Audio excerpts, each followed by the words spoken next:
Let's wait for our guest and then we start the introduction of the event. Meanwhile, I hope, hello everyone.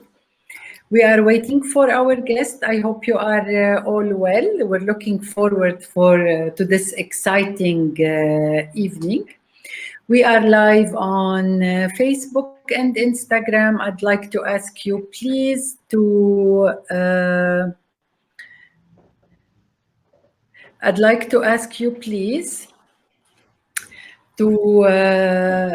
ask your questions wherever you are on either Instagram or on Facebook, and we will be there. Hello, our guest. Let me start the introduction of the event and we'll be with you in a moment. Meanwhile, get yourself ready. Welcome to What About Your Health with Badiaa and Jennifer Abou Samah. Her account is at Your Own Sunshine, a very exciting lady. We were waiting for her for a few weeks now. As you all noticed, I'm honoring women not only on International Women's Day, but throughout the month, as I do believe that women, we deserve to be celebrated on a daily basis.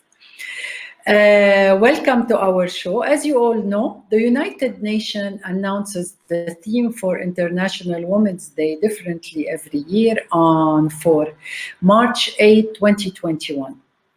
And this year's theme is Women in Leadership, Achieving an Equal Future in a COVID-19 world. The theme celebrates the tremendous efforts by women and girls around the world and more equal and in shaping a more equal future and recovery from COVID-19 pandemic. I would like to salute my guests, clinical psychologist and cognitive behavioral therapist. I would like to welcome Jennifer Abou Samah to our show. And hello, how are you?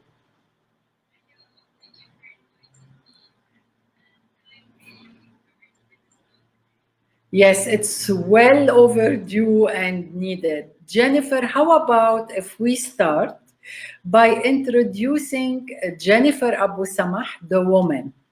Okay, tell us a bit about you.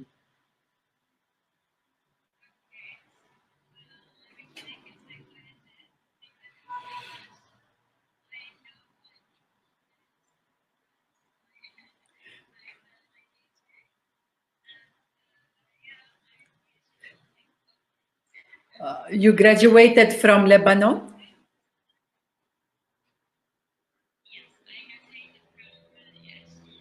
Okay.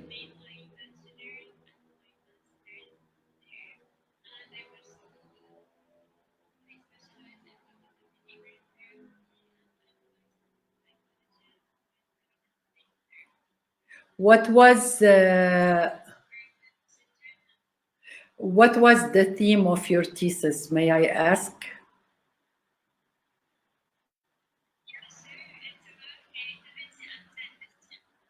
Okay, interesting. Okay, and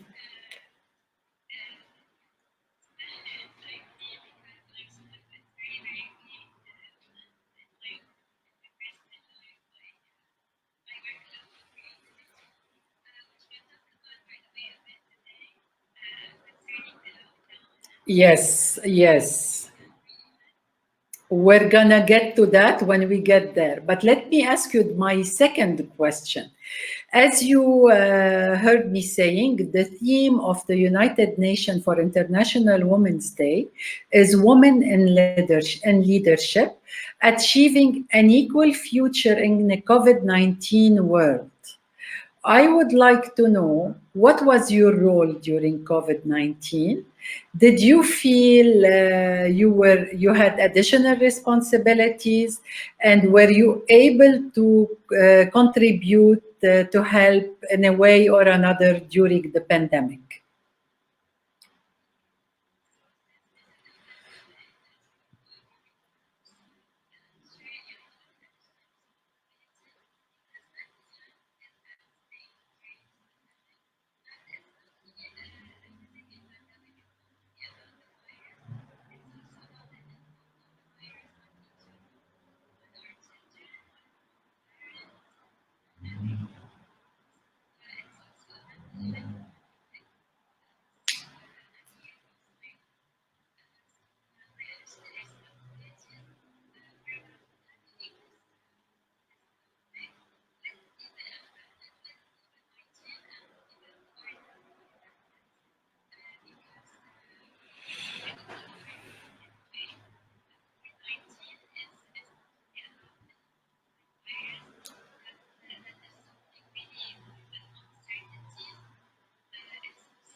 Okay, as the reason why for everyone out there, because since we have a new audience that joined us, hello everyone.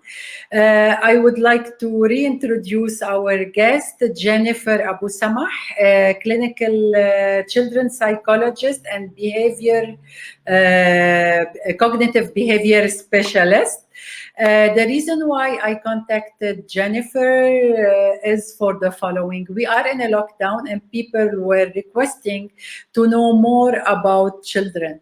When I was at one of the conversation with some people, we were discussing this topic, and then they told me that we're gonna have a damaged generation. I told them, you know what? I truly believe that those children, the COVID generation children, this is what I call them, that's what the title of this session is. I told them I truly believe that those children are going to end up environmental lover, great people, and people who love to go out and like will have a great social life, because I do believe that those kids are really born under and raised and developed under this situation, and for them they are aching for life, they are aching for a social life, they are aching for friendship. So we're going to start with you. We're going to start with the main idea to discuss COVID generation children 2021, 2020, 2021. I made sure I mentioned the date because I want to end it in 2021. We're not going to let it drag. Okay, let's hope we get it done, get it over with by the end of this year. I want to ask you a few questions.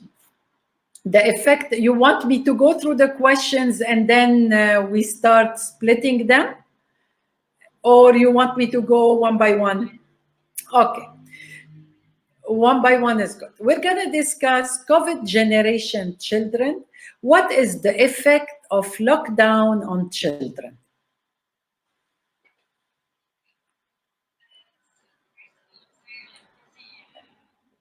I know.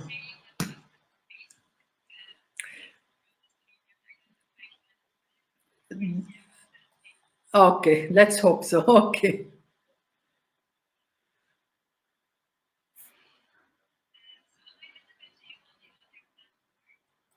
Yes. You are on StreamYard and you are on Facebook, on Instagram.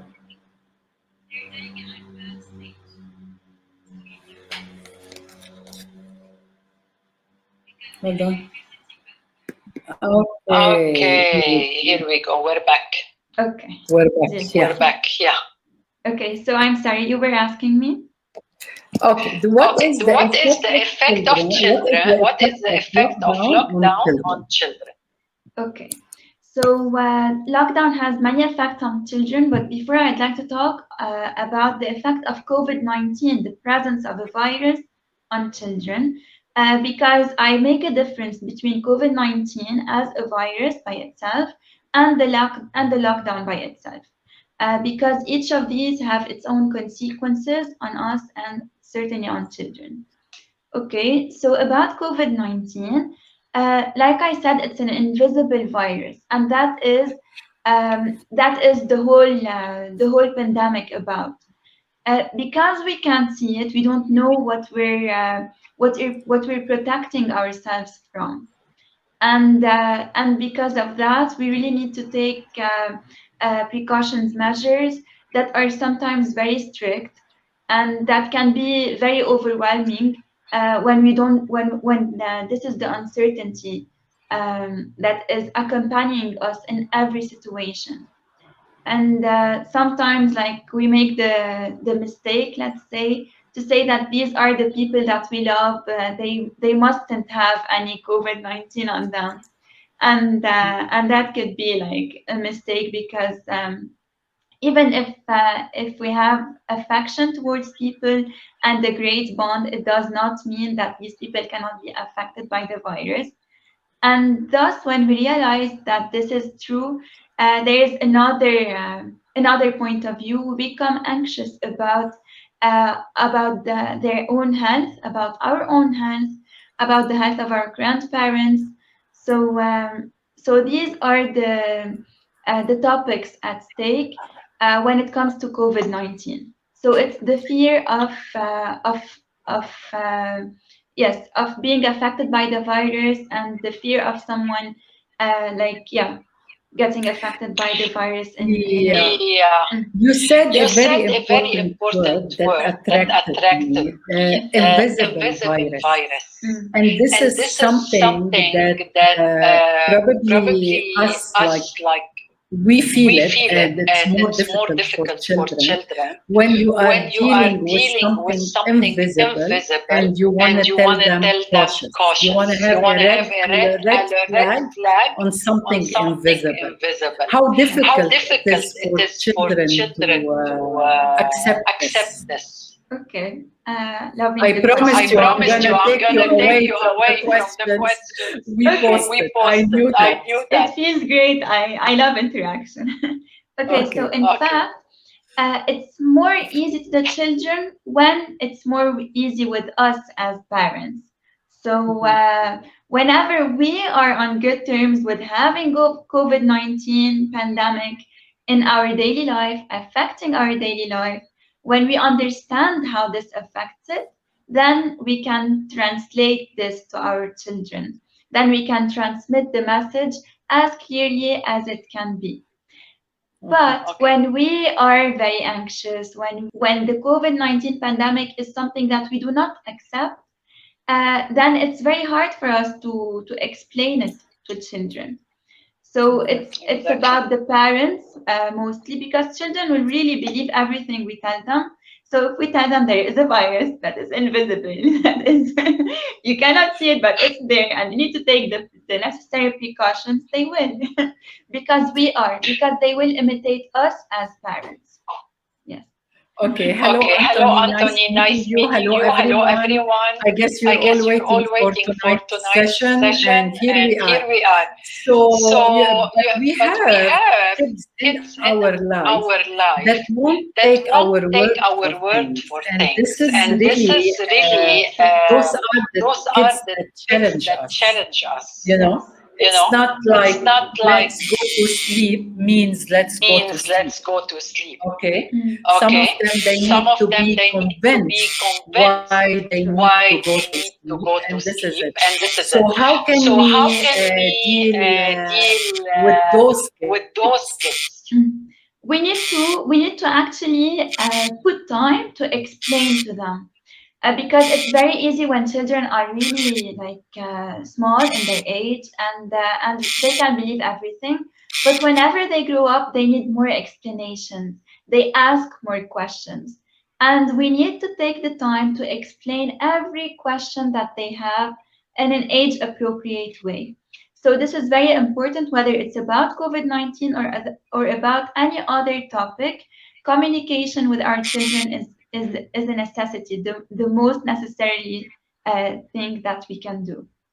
Yeah, it is absolutely. So here, to answer your question, the communication might be scientifically proven. We can make a research together. We need to convince them. If they are old, if they can read, we can read about COVID-19. We can watch videos if they can't read yet about COVID-19 pandemic affecting everyone. We can explain to them using videos that are scientific, and we can explain to them, especially in an age-appropriate way, what precautions they need to do. And about the explanations, it must be done in a how.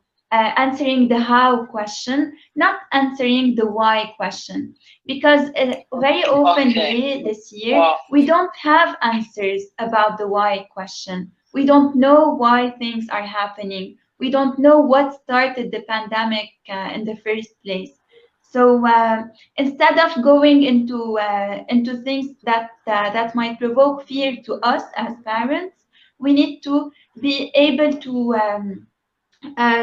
translate to our children in a very practical way what needs to be done and why it's done, because it is good for our health. And we also need to emphasize, just a minute, about how the hero part of us, how heroes we are when we are taking those precautions. We need to motivate our children and tell them that when we are saving ourselves and our loved ones, when we are taking the precautions, we are also saving the world from the virus. So in this way, they will be motivated, and it will help them to take the precautions seriously. Yes. Saving the world and protecting each other. But my question, self and others in the family. But my question, you mentioned as well something really interesting and important. Let's talk about the how and not the why. Okay. But let me ask you a question here that is important. How would is it okay to tell our students, our children, we don't know, or would it show them that we are weak? Would this put them in a fear frame when we don't know something? Because kids always like rely on their parents for their strengths for those things. Okay, you got my question? Yeah. So in fact, it's a necessity to say that we don't know many things related to COVID-19 or any other topic, because as parents, we don't know everything. And when we admit that, our children will going to be believing us when we say something. Because when we say something, it's also says that we know about it, instead of just being just. Yeah.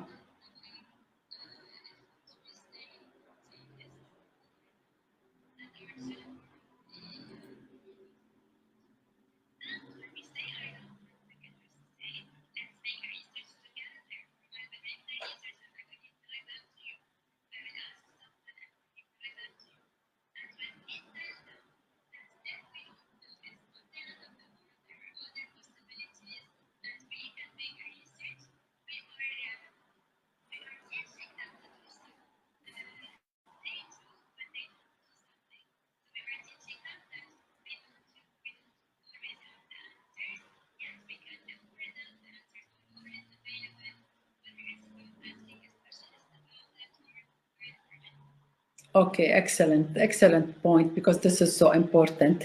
Do you want to move now to the effect of lockdown on children? Okay.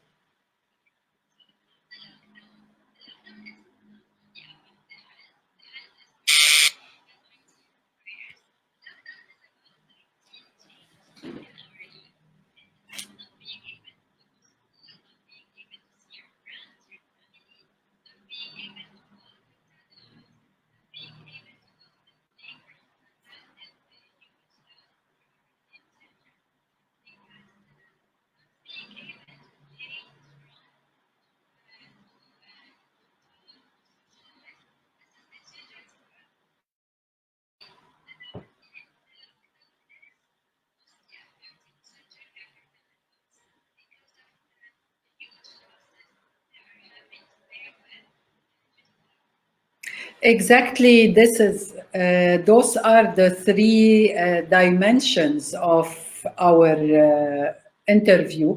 Not only three, therefore. One, probably you may not gonna develop yourself much, probably you can tackle it.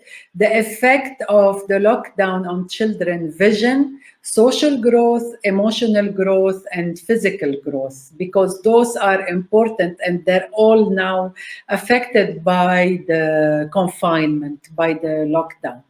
Okay, what is, in your opinion, the effect of the distance learning on children?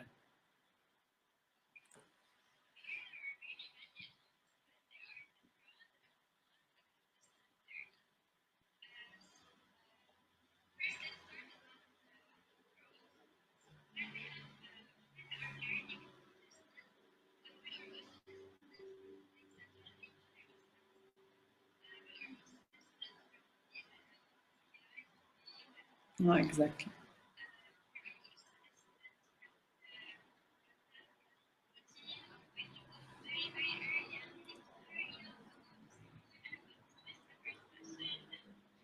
I know.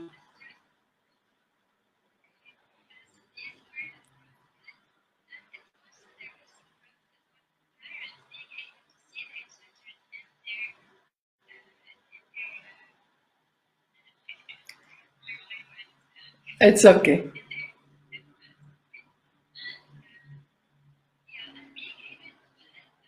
In the educational setup, parents are taking a role in the educational setup.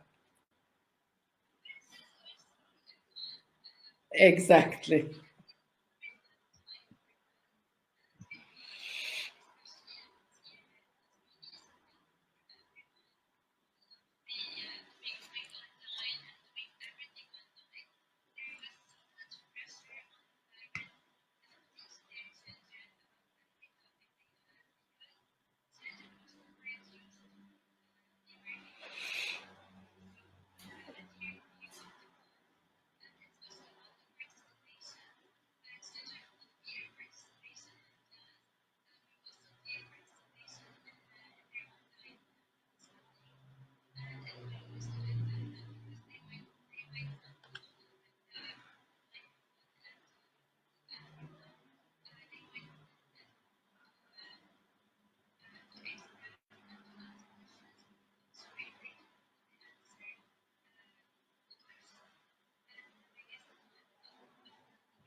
Yeah.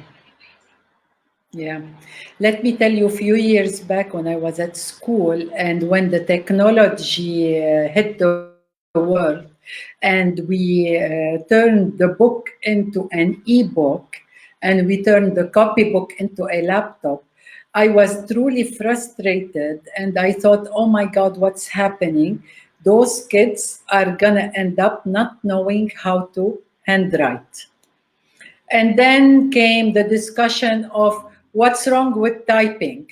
What we don't always need to handwrite. I told them, since we still have the official exams handwritten and the SAT handwritten and everything in the world is still handwritten mostly.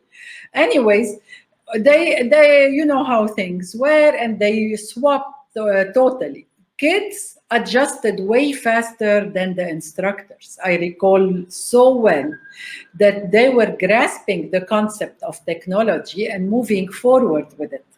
But what happened after that, what happened during that phase is that the parents were very frustrated because it was as if we were teaching the parents the Chinese language. So things were really difficult. But now again, when the education swapped from face to face to online, kids were really fine with it. Again, we were facing the difficulty of training online teachers to move on online, and getting adjusted with the platforms. So sometimes things work for the best, but still it is not easy. That's why my next question to you, technology and children, before the pandemic, during the pandemic, and after the pandemic. I see children developing more. Let me hear your opinion.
Good, good.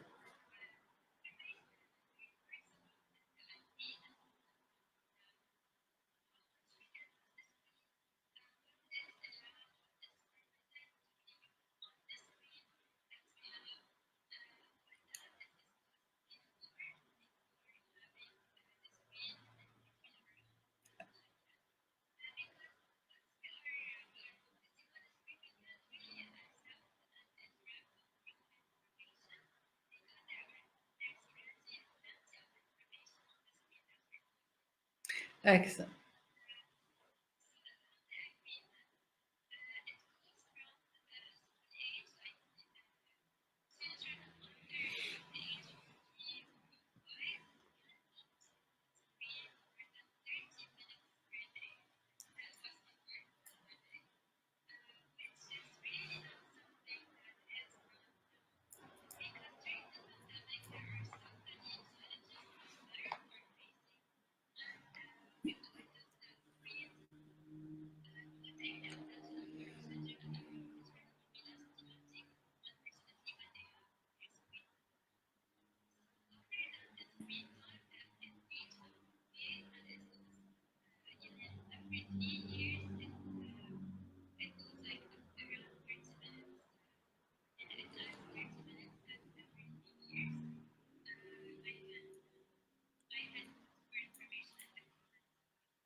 Yes.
Different platform.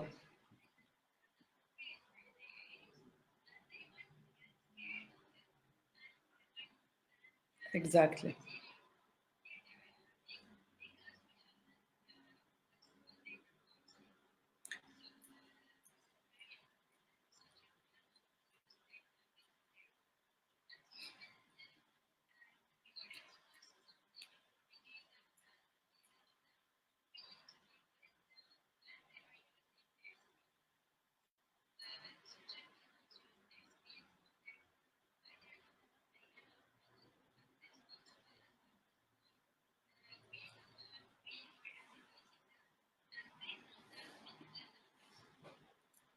You know, there is an unlimited tricks that children can unintentionally access, okay, and they will end up really in sites they don't know. And unfortunately, there are only few things that you can download, okay, and keep the tablet offline.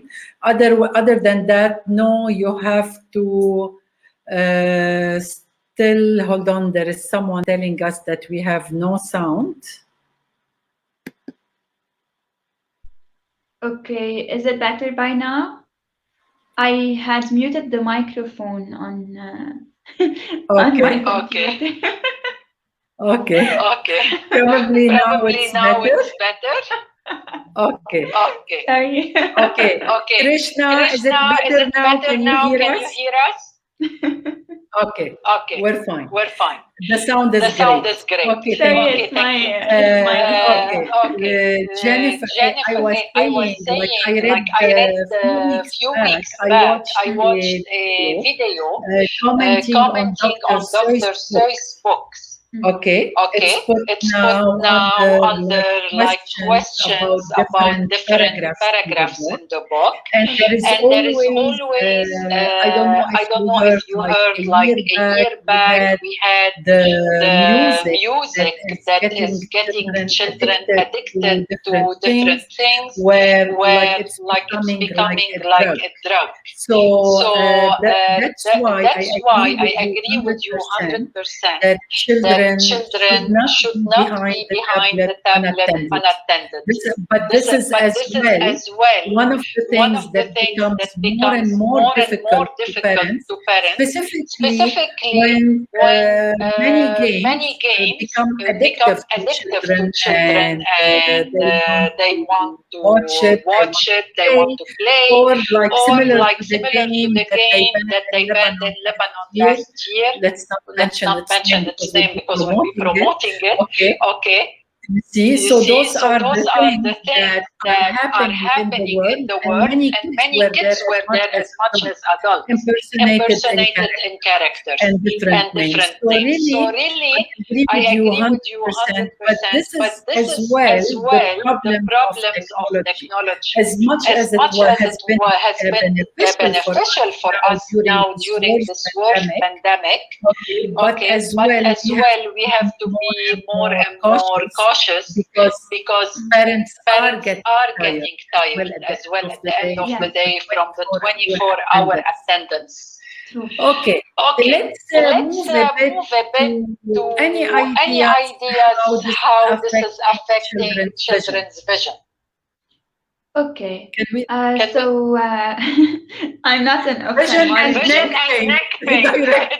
Vision and neck pain, because this is unbelievable. Yes, so true, because in fact here we're going to talk about the importance of physical activity when it comes to using screen time all the time, and when it comes to really being on the desk for quite a long time and having our breaks as children on our desks too.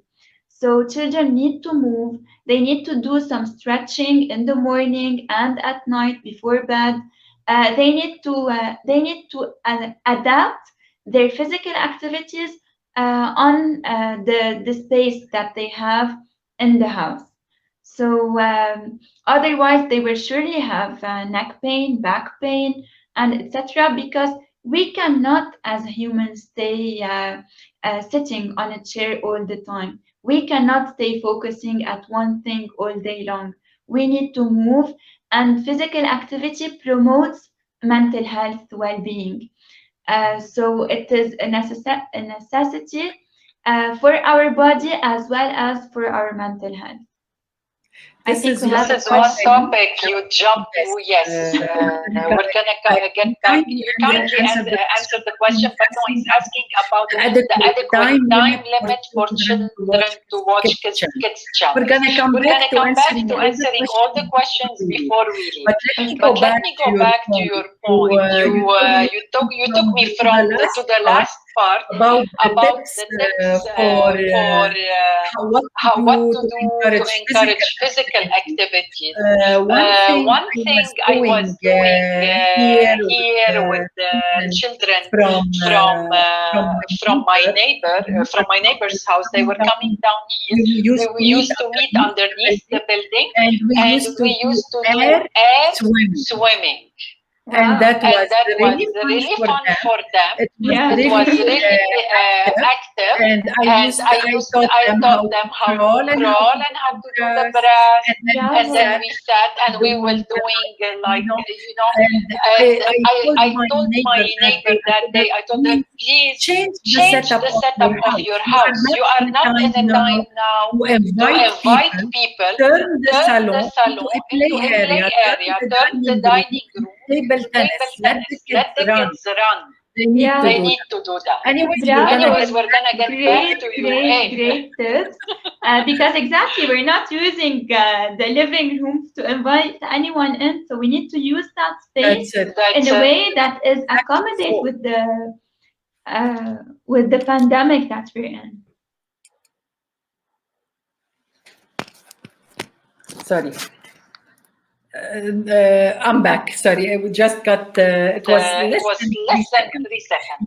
Yes, this is so important when we understand that the social life now is different, and the priority is the mental health and physical health of the whole family. That's why we're going to move from the vision to the social growth. Okay.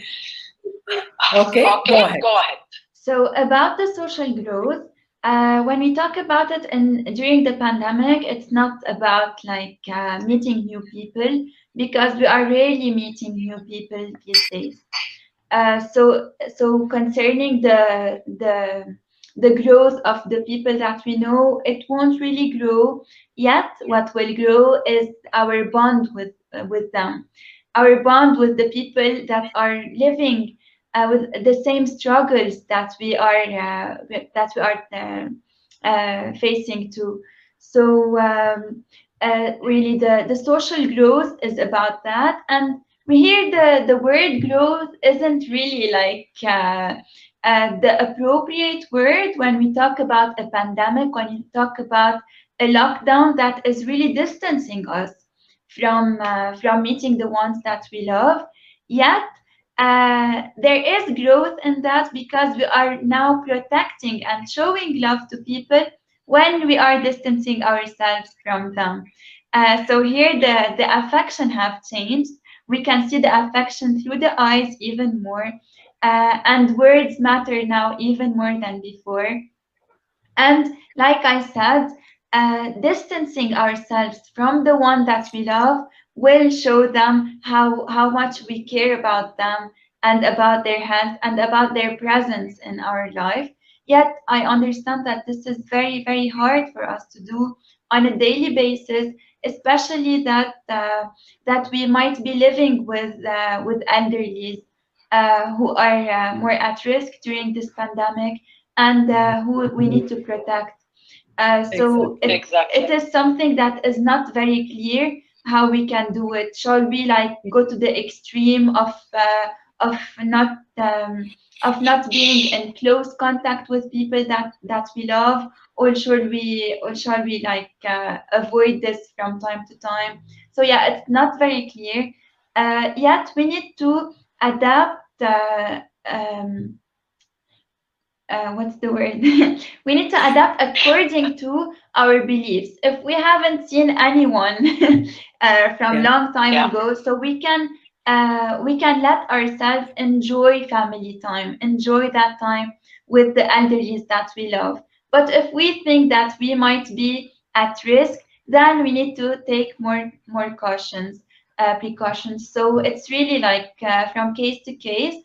And it's also about the mental health of the person that we are dealing with. So sometimes people are very, very anxious, and even though they know that we haven't seen anyone for months ago, and they would still not accept that we approach them to have a close contact with them. And we need to accept that. We need to accept that if we want to visit some friends, they will not accept that. They will say, "Sorry, we're not accepting visits at these times," and this should not be affecting our relationship with them. So relationships are getting complicated a bit because of the virus. Yes, compromised. Yes, compromised is the word. We need to do agreements with people, and we need to bear with every person with their anxiety concerning the virus and their thoughts about it. And we cannot put ourselves first and our beliefs first, especially in these times. Yeah, exactly. Jennifer, this is such an important point. Like you connected the social with the emotion, because this was my next question. Actually, the problem is that we are at a phase where if you go back in time to 6 months ago, when we stayed home during the pandemic, what they called the first wave, second wave, third wave, fifth wave, I don't know at what wave of this tsunami we are. But if you think about it, and I'm talking from experience and from what I saw and heard around me, like the level of anxiety now is much higher than the level of anxiety we lived in the beginning. It could be the weather, okay, but as well, let me tell you about me. I'm anxious. I just want to get this vaccine done. I'm just like praying that I don't get the virus before I get the vaccine. I'm living that phase where I heard many people around me got the virus. I lost some friends. I lost some people, and we're gonna get to the loss discussion in a bit, you and I. But this emotional phase, how can we help people deal with it, and especially children, because they are anxious as well. I want to go back to the level of the children. Enough would be. So the most important thing to tell our children is that this is temporary. Even though it doesn't seem temporary, it is temporary. Don't tell me that. Because it's been a year, and because that time was really long, because we haven't expected such a long time to pass for a lockdown and for a virus, especially in 2021. So we need to remind ourselves and our children that this phase is temporary. This is going to end, even though it will take even more time. We became experts in lockdowns. We know what to do. We know how to schedule our days. We know how to distance ourselves, how to take all the necessary precautions. We know that, and this because we know that, we can now be creative about it. So we need to remind ourselves that we gained a lot in this year. It's true that it's not done yet. It's true there are a few months that are coming, and we are still gonna be in other lockdowns for a while. That is true, and that must be okay, because we know how to manage lockdowns, and it will not stay there forever. So here we need to make a difference between what is here for a long time, and that long time is not forever and will not be there for forever. And here we need to be cautious about the catastrophizing, as we call it in cognitive behavioral therapy. So catastrophizing is really seeing one event as if something that will never end, that will have consequences, unending consequences. And this is not the case. This is not the case here, and it is temporary. Yes, ask me. How can we explain to a child the loss of someone in COVID? Because when you lose someone without COVID, you can tell them this is age, he was sick, he was kaza, he was whatever. But when you mention he he was sick with COVID, and then he had the virus, and then he died in the virus. The virus that is keeping you at home as a child. How can we explain this? Is there a difference? Because I heard from many parents and those who lost people for COVID. Like the anxiety comes with fear more than as well. And is it gonna hit me as well? Yeah. So first, we need to be okay with the information before going to before opening that talk with our dear children. We need to understand this.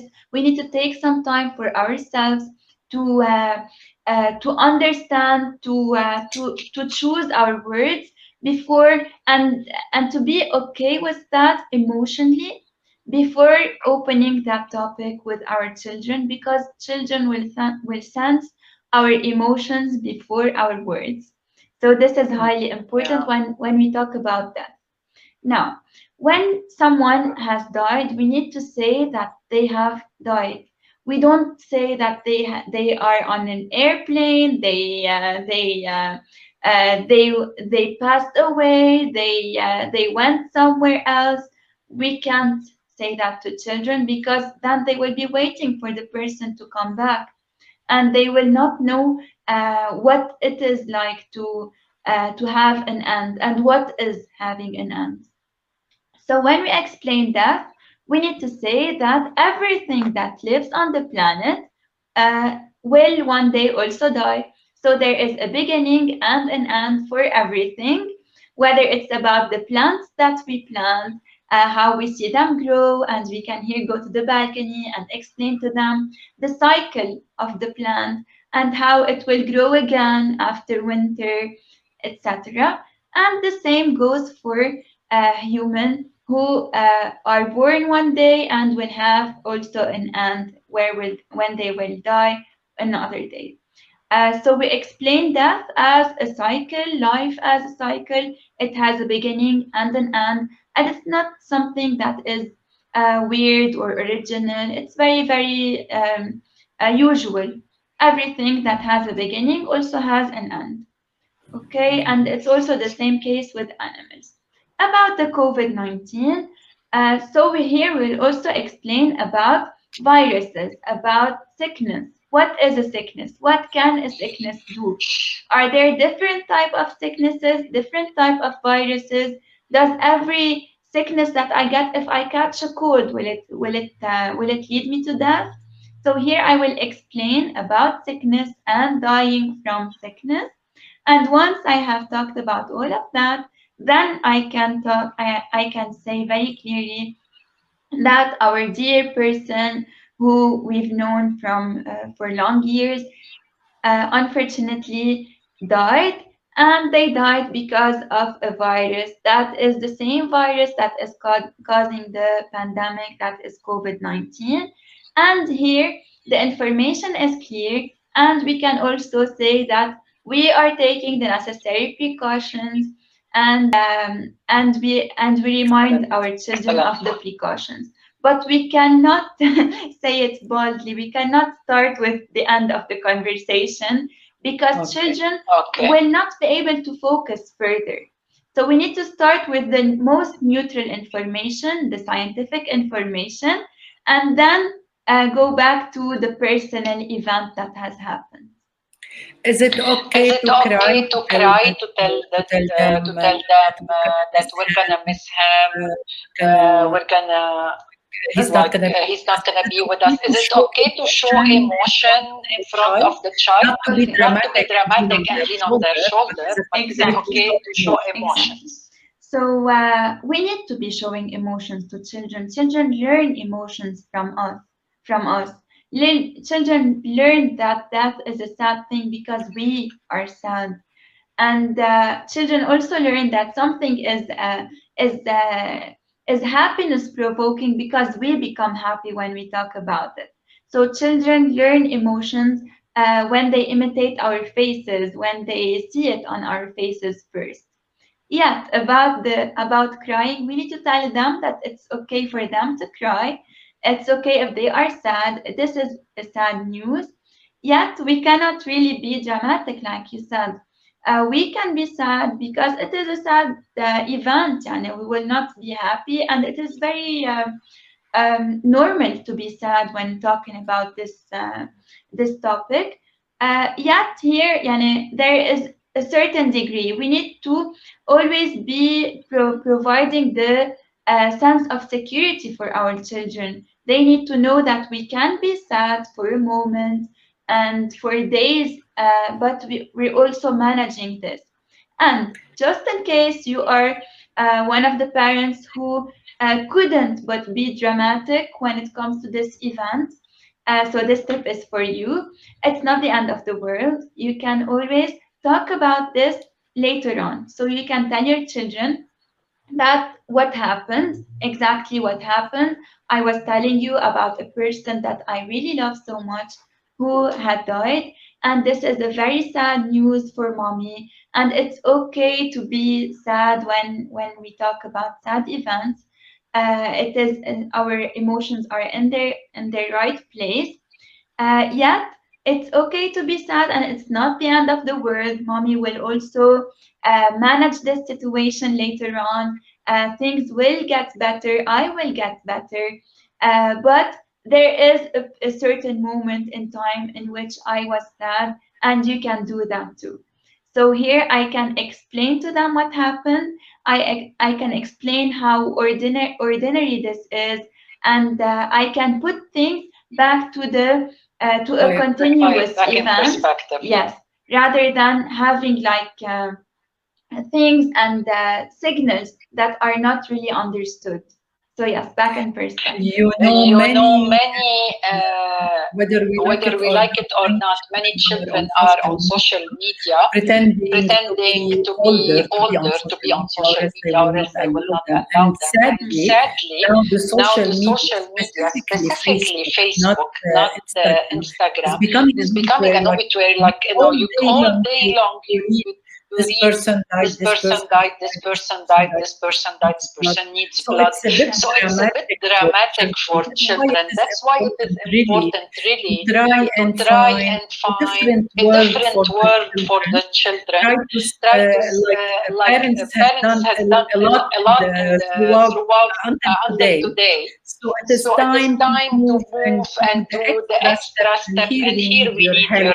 And we're gonna take you back to your thesis to discuss creativity. Yes. What can we do to help our children get their mind off the internet, get physical, get active? And we need to remember something, that children don't have the other child with them, and we're not expecting the parent to become a child at the same time. So that gap is there. But what can we do? Some tips, some creative tips for parents to help their children get over this phase. And don't tell me watch TV, and we have to go back to answering how long should a child be in front of the TV watching the children TV movies or sitcoms or whatever. Okay. So first, we need to make a list of the things that our children like to do. They will always start with the things that they are missing. They will always start with the playground, with the football, with the outside activities. And we can hear that. We can write down all the activities that they are mentioning without evaluating any. So we are brainstorming and we are listing all the activities that our children like to do. Then, if we notice that all the activities are done outside our house, so we will say, those activities that we've listed are done outside. What activities can be done inside? And then we'll continue the brainstorming until we have a large list, also without evaluation. And it's not yet the time to say whether I do this, I like this or not, whether it's fun or not. This is not the time for it. This is the time for brainstorming. What activities can be done at home? Okay? And then we'll discuss in the next phase each of these activities. We will see each of these. Is it doable at our house? How can we be creative when we to manage our house in order to place that activity in it, like how you said earlier in your example, how you advised your neighbor to change the living room into a sort of a playground, exactly, with the tennis table and exactly. So this is one of the very, very creative advice, because it will help our children broaden their perspective and see that some things are doable at home. Also, children might not be in the mood for the activities that are done at home, because there are activities that require focus, that require concentration, whether it's about drawing or writing or yeah. So here we need to explain that we know that this is hard for them. We need to make things motivational for them. We need to ask what they like to draw, rather than putting just a paper like purposely for our children, purposelessly for our children. And we need to manage each of the activities which they mentioned, and to see if those activities are doable at home and what can we do about it. Okay, so this is when it comes to listing the activities, but the schedule is not only about the activities. However, when we are in a bad mood, we don't like to do our activities. We don't like to do the things that we love, because we aren't feeling that well. Yet here we need to go counterintuitive, and we need to do the things which we don't want to do now, because we usually like those activities, and because those activities are actually stress regulators. Those activities are stress regulators, and when we do them, we will get better. When we do the things that we usually like, we will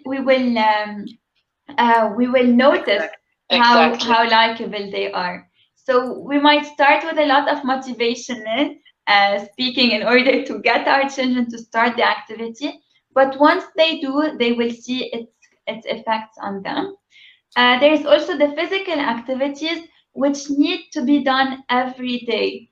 Every day, children need to be doing sports, doing stretching, getting up from the chair, from the couch, turning off the TV, turning off the tablet, and really doing the physical activities that will help them improve their muscles. And because it's been a long time during this for this lockdown and for this pandemic, and because it's not the end yet, so they need to take care of their bodies. And like I said, when they take care of their bodies, they're also taking care of their mental health, because sports also provide happiness to us, because they release neurotransmitters that provide happiness for us. So, and you have more oxygen flowing into your brain. True. Yeah. True. Yeah. We are gonna host anyways someone in physical education to give more activities as well for the parents. I just want to say, when you mentioned the painting, when my were kids young were young and they had no pandemic, but I used to give them a wall in the garden. Okay, and a wall in their bedroom where they could paint and draw and do anything on it.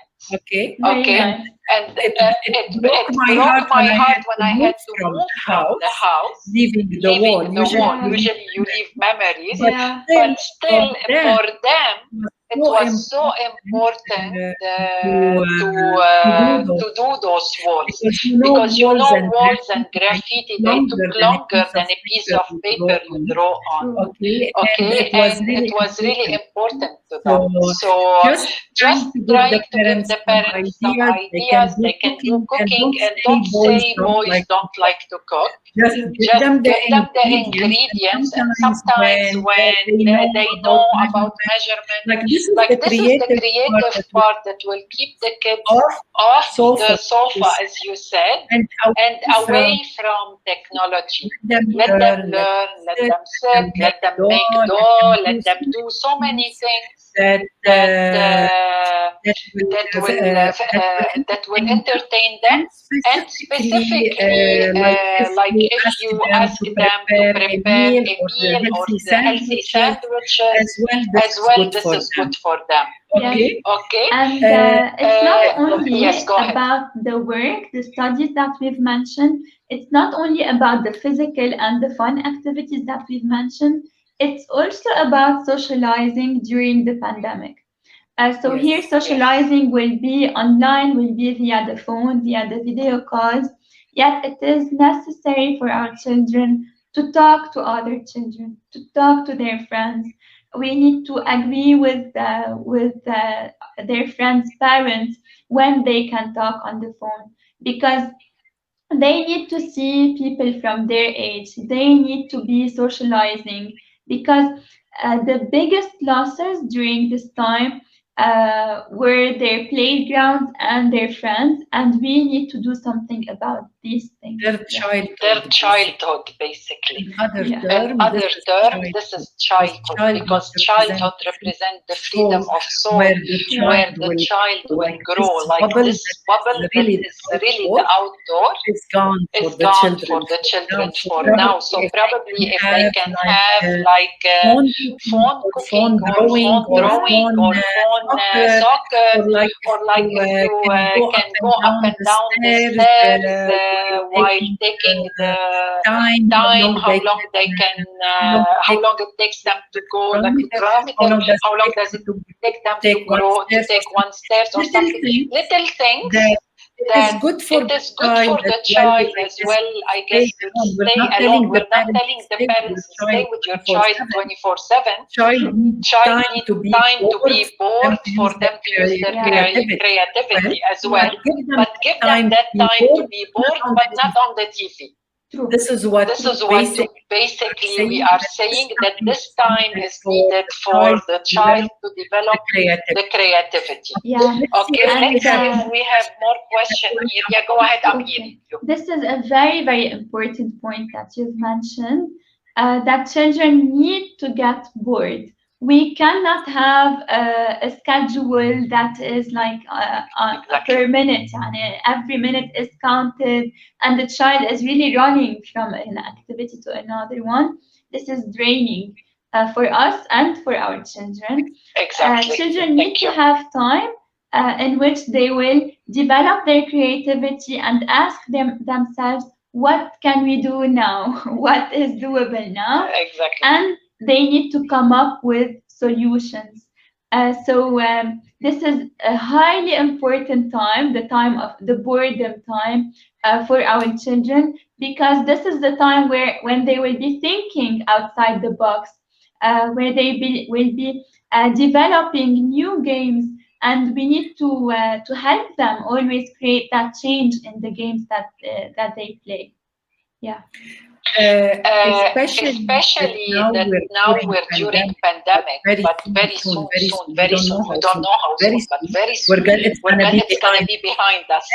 And once it's behind us and kids go back to the school life, please remember to give children time during the afternoon to just sit and stare at the wall and think. Probably they can write a book, probably they can illustrate a book, they can do so many things that will keep them busy and develop them. Before I wrap up, Jennifer, would you like to say anything, any advice to the parents, please? First, I will answer Mary, who asked, is there any way to push children to use their creativity when bored rather than nag about it? So yes, we need to teach them how to embrace boredom. We need to teach them that when they are bored, what can they do? We need to do it first with them. We need to change the games and then emphasize that. And when we are playing a typical game, we can change the rules, and then children first will say, "No, this is we are changing the rules. You ruined the game." But then we'll teach them that rules can be changed in the game. We can play with the rules. We can invent something new. We can introduce something new, and then we will ask them to change another game's rules. And in this way, we can be really communicating about the game and about the stuff that our children like. And that is my next point, and the most important one in the whole wide world: communication with children. It's true that children will have their own activities, fun time, physical activities time, etc., and studies. Yet, the most important time is the communication time that we are having with them. We need to ask them how they are feeling. We need to ask them what they know about the pandemic, what they have understood about this virus, what are their thoughts about it. And then we need to correct those thoughts if there's something that is not linear about it. And we need to listen to their feelings. We need to validate their feelings. Our children might not be okay in these moments. They are having fun, they are doing the activities, but they are missing their friends, they are missing their playground. And we need to be listening to that. We need to be asking them how they are doing, and not just what they are doing. We need to open conversation with them, and we need to ask them about their opinions. Because when we ask them about their opinions, we are telling them that their opinions matter and they are taken into consideration. And when we plan a schedule, we need to take their own opinions about the schedule and put them in place. And in this, we are telling them that their opinions is actually making a change to the day. They are creating their day. They are putting their words on it. They are doing the thing, and we are only here to guide them. So yes, communication, communication, communication. And again, communication. I used to teach conflict resolution and how to ensure that children reach a phase where they know how to react to incidents, because knowing how to react to incidents, and when we react to children, when they speak to us parents, we have to be very careful how we react, because we are teaching them that. And the other thing, we have a question here. What, in your opinion, is the adequate time limit for children to watch kids channels? Okay, so I will be answering that with a link towards a page which you can in which you can read more about the topic. And in case you will not be reading the comments, you can search for Serge Tisseron. He is a psychologist who specializes in the screen time for children, and he divides them into ages 3, 6, 12, 9, 12, something like that. So you can write Serge Tisseron 3, 6, 9, 12, and you will access all the information about the screen time for children and how we can accompany our children during the screen time and what is necessary for each age. So yes, go make the research. That's important, but please share it within the link, because I'm going to share this interview on all social media, so I will need the information. I really want to tell you that it was an excellent session. Thank you for being with us. I know it was too many questions, but I received so many questions. I tried to summarize them the answers back for everyone. I wish you all the best in your journey, and hopefully we'll meet again. Yeah, it's a pleasure. Okay. Thank you for inviting me in, and thank you for the questions. I love that we tackled the topic in each way. In every way actually. So thank you for making this happen. Thank you, Jennifer. Jennifer, Abou Samah, clinical psychologist and cognitive behavior therapist. She was with us to answer the question about COVID generation children. I want to thank you for being with us. Bye, and we keep in touch. As for our guests, we will see you again about our health. We have more topics that we're going to cover coming soon. Wait for them. Wait for them. Bye. It's a pleasure. Thank you. Bye. Bye. Bye.